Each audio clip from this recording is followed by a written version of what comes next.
저는 이제 네 번째 설교자인데요. 마지막 설교여서 저는 예수님을 뼛속까지 만난 한 사람을 얘기하기보다는 예수님을 뼛속까지 만났을 때 어떤 모습으로 변화되는가 하는 것을 같이 생각을 해 보려고 합니다. 누가복음 10장 1절에서 3절까지 예수님이 70인의 제자들을 파송하는 모습을 보면서 우리가 조금 고민하고 생각해 보려고 하는데요.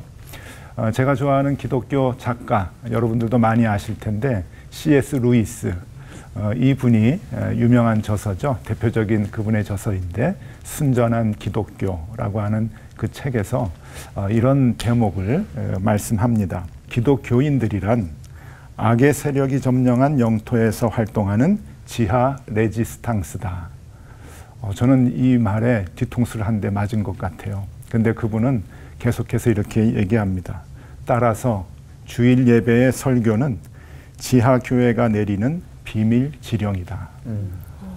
레지스탕스들에게 이 세상을 악의 세력을 전복하라고 비밀 지령을 내리는 것이 설교다. 그렇게 말씀을 합니다. 그래서 예배의 설교에는 세 가지가 들어가 있어야 된다고 얘기를 하는데, 비장한 전투를 위한 전술과 전략이 들어가야 되고, 또 하나는 하나님 나라에 대한 소망이 있어야 되고, 그리고 마지막 하나는 동료에 대한 전우애가 있어야 된다. 그것을 매주 우리가 비밀 지령으로 받아야 된다라고 말씀을 합니다. 그런 의미에서 보면은 지금 파송을 받는 70인의 제자는 레지스탕스입니다. 지하 레지스탕스. 그러니까 악의 세력을 전복시켜야 되는 지하 레지스탕스인데 엄청나게 위험한 곳으로 지금 파송을 받는 거죠. 그것을 우리가 알 수 있는, 느낄 수 있는 말씀이 3절의 말씀입니다. 예수님이 이렇게 파송을 하면서 말씀을 해요. 갈지어다 내가 너희를 보냄이 어린 양을 이리 가운데 보냄과 같도다. 이리 아세요? 이리 늑대입니다. 예, 늑대 이제 옛날 말이죠. 왜 성경이 늑대라고 번역을 안 했는지 모르겠어요. 이리는 조금 귀여운 이렇게 인상이 좀 있는데 그렇지 않습니다. 이 늑대가 드글거리는 곳에 이제 어린 양을 보내는 것 같다라고 얘기를 합니다. 객관적으로 보면, 상식적으로 보면 이거 무모한 전투입니다. 무모한 싸움이죠. 절대 보내면 안 됩니다. 왜냐하면은 100번 싸워서 100번 다 지는 싸움이기 때문에 그렇죠. 자, 동서고금을 막론하고 어떤 그 목표가 주어진다. 그 목표를 이루어야 된다. 요새는 미션이라고도 하고 또 아젠다라고도 합니다. 그것을 이루기 위해서는 두 가지가 필요합니다. 국가나 기업이나 개인에게도 두 가지가 필요한데, 하나는 시기를 잘 잡아야 되고 또 하나는 사람이 누가 할 거냐, 사람을 잘 정해야 됩니다. 우리 어떤 이제 영화를 만드는 제작사에서 학생들을 위해서 영화를 만들었는데 개봉을 학기 중에 한다. 그런 멍청한 감독이 없겠죠. 중간고사 기간에 개봉을 하지 않습니다. 언제나 방학 때 합니다. 그러니까 시기를 잘 잡아야 되고, 우리 개인들도 마찬가지예요. 이사들 많이 해보셨을 텐데 장마철에 이사 날짜 잡지 않습니다. 언제 잡을 것이냐, 그것도 굉장히 이제 중요하죠. 시기가 중요합니다. 또 사람이 중요합니다. 요새 화성에다가 사람을 좀 보내야 되겠다. 지금 그렇게 우주 계획을 세우는 것 같은데, 우리 회사에 세일즈맨 작년에 1등 했어요. 물건 잘 팔아요. 이 사람을 화성에 보낼 수는 없잖아요. 간 이식 수술을 하는데 피부과 전문의에게 맡길 수는 없습니다. 그러니까 사람이 어떤 일을 할 때 굉장히 중요한데 누구에게 그 일을 맡길 것이냐. 그러니까 시기가 중요하고 사람이 중요합니다. 자, 시기를 보겠습니다. 지금 파송을 하는 시기는 누가복음 10장인데 누가복음 9장에 무슨 상황이 나오냐면은 세례 요한의 목이 잘리는 상황이 나와요. 그리고 예수님이 내가 고난을 받아서 십자가에 죽을 것이다 라고 하는 것을 예언을 하죠. 그러니까 신약 성경 전체 중에, 그러니까 예수님의 활동 영역 전체 중에 가장 위험한 시기입니다. 이때는 예수님을 따라 사는 사람들이 숨어야 되는 시기예요. 그래야 사는 시기인데, 근데 이 가장 위험한 때, 세례 요한의 목이 잘리고 그 다음에 헤롯 왕이 그리고 빌라도가 예수님을 주시하고 있었던 그때에 예수님이나 예수님을 추종하는 사람들이나 다 숨어야 되는데 숨진 않고 파송을 하는 거예요. 드러나는 곳으로. 이게 말도 안 되죠. 또 누구를 맡기느냐. 이리와 싸워서, 늑대와 싸워서 이기려면 호랑이 정도 보내야죠. 사자 보내야 됩니다. 근데 호랑이 사자를 안 보내고 어린 양을 보내요. 먹이 사슬에 있어서는 먹혀 죽는, 그러니까 말도 안 되는 상황에 말도 안 되는 사람에게 이 일을 시키는 게 왜 그럴까?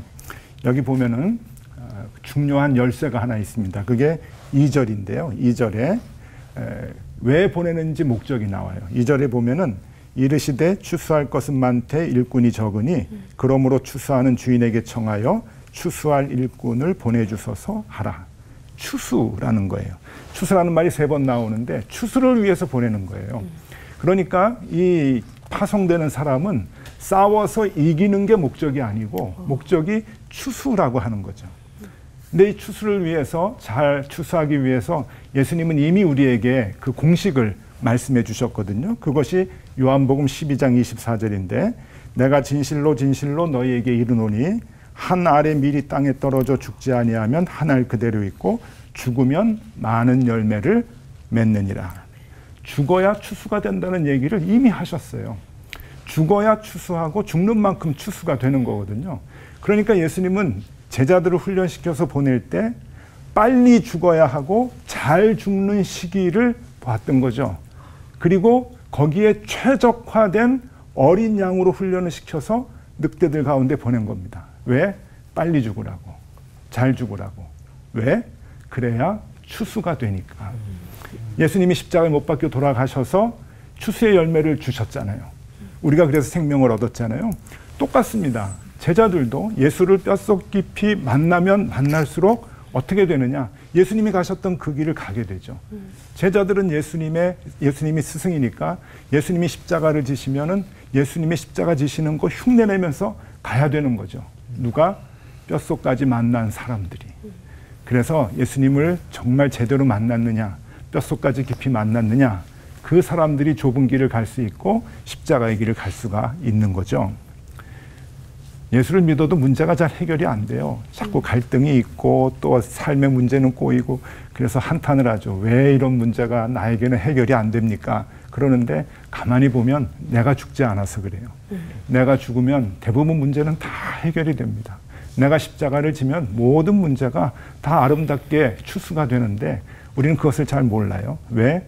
그만큼 예수님을 만나지 못했기 때문이죠. 예수님을 진정 잘 만났다고 한다면 예수님이 가셨던 그 길, 예수님이 드셨던 그 잔을 우리도 들 수가 있는 거죠. 그래서 여러분, 우리가 예수를 믿으면 뼛속까지 우리 주님 만나면 좋겠습니다. 그래서 주님 가셨던 그 십자가의 길을 우리도 기쁨으로 함께 걸어가면 좋겠습니다. 여기에 큰 은혜가, 큰 추수의 열매가 있게 될 것입니다. 기도하겠습니다. 하나님 감사합니다. 우리가 주님 쫓아간다고 하지만 뼛속 깊숙이 주님을 만나지 못한 것 같습니다. 그래서 중간에 늘 포기하고 중간에 되돌아가는 것이 우리의 모습이었습니다. 주님 아는 것만큼, 주님 만난 것만큼 주님과 동행할 수 있도록 인도하여 주시고 뼛속까지 잘 만나 십자가의 길까지 끝까지 잘 걸어가게 하여 주시옵소서. 아멘. 예수 그리스도 이름으로 기도드리옵나이다. 아멘. 아멘. 밀알이 땅에 떨어져 썩어야지 이제 열매가 맺혀지잖아요. 그렇죠. 알고 있는데 되게 어려워요. 나를 죽이는 거. 그렇게 해서 정말 잘 죽이는 거. 이게 죽으면서도 억울해하는 그런 마음들이 아직도 전 남아있어서. 그렇죠. 네. 어떻게 잘 죽을 수 있을까 이런 걸 고민하게 되는데, 그래서 우리 오대식 목사님께 여쭤보고 싶습니다. 이런 제 자신도 저희들도 더 많은 역할과 더 많은 희생을 이제 예수 믿는 사람으로서 감당해 나갈 수 있을지 정말 좀 힘이 되는 말씀 부탁드립니다. 네, 저는 그 이제 목사의 여러 가지 역할이 있는 중에 목사는 그 복음을 잘 정리해서 쉽게 알려주는 역할도 있어야 된다고 봐요. 저는 복음이 아주 단순하다고 생각하거든요. 이 복음은 너무 단순해서 시골에서 그 농사짓는 할머니들, 학교를 한 번도 가지 못한 분들도 신앙생활을 훌륭히 잘 하시잖아요. 그러니까 이거는 뭘 알아야 지적 능력이 있어야 되는 게 아니라 정말 단순하기 때문에 그런 거죠. 근데 오늘 설교 말씀과 연결해서 보면은 잘 죽어야 죽는 만큼 열매가 맺힌다. 이거는 원리거든요. 주님께서 우리에게 가르쳐 주시는 원리, 잘 죽는 만큼 열매가 열린다. 그러면 또 하나의 원리가 있는데 누가 잘 죽느냐? 주님을 깊이 만날수록 잘 죽을 수 있는 거죠.